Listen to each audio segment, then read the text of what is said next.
Hello, everybody. This is Dr. Ryan Eller, and we are into our third piece of the application video series for the MIST program for fall 2021. If this is your first video that you've caught us on, you may want to go back and watch the academic history and personal information quadrants and how I filled them out.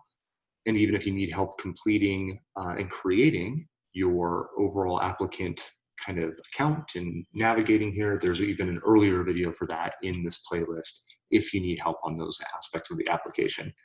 With that in mind, let's move right into the third one. And this might very well be the quickest section in the application. For most of you, 99.9% of you, I would highly recommend just clicking I am not adding any experiences, because realistically, you're going to complete a resume if you don't already have one and include it on this application. And that will really give us the majority of the information that we need to better understand you. And then in that case, many times the statement of purpose fills in any gaps that your resume might be missing.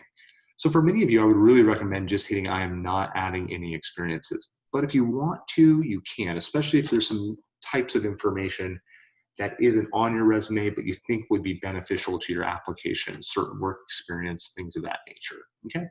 So I'm not gonna really fill this out because I think it's relatively self-explanatory, but you would click on which of the three types of experience most likely fits this box, and then you would go ahead and fill it out like most standard job applications. I would highly recommend, if you are filling this out, that you really only fill out the sections that are required with red asterisks and skip anything else that you can, okay? Most of these are straightforward, so I don't wanna really, beat you down with the information, but some little things that are helpful to keep in mind here. In terms of the experience details section, it's really nice to know if this was compensated or volunteer work, and it's even better to know if you received academic credit for it, okay? Because sometimes when you did stuff, or when you do stuff for certain academic programs, you could be both compensated and receive academic credit. And then I know that's also graded work essentially that you did. I hope that is relatively clear where I'm going with that. Anyways, with all that being said, you'd fill out the general hourly information, and then in the description and key responsibilities, you'd naturally notate general information, kind of like resume line items, if you will, about the work that you're doing. The only thing to keep in mind here is that you have 600 characters to work with, not 600 words.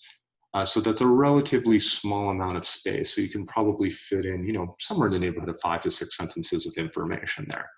Lastly, you can release authorization for us to contact these organizations, but I will be very frank with you, we have never in the history of the program contacted anybody's information that they've put in here in terms of past employers. So if it's stuff that you do share, don't worry about us contacting them. If you really wanted me to, I could, but like I said, we've never had to do that before, and I just don't foresee a need to do so since you'll include letters of recommendation anyways.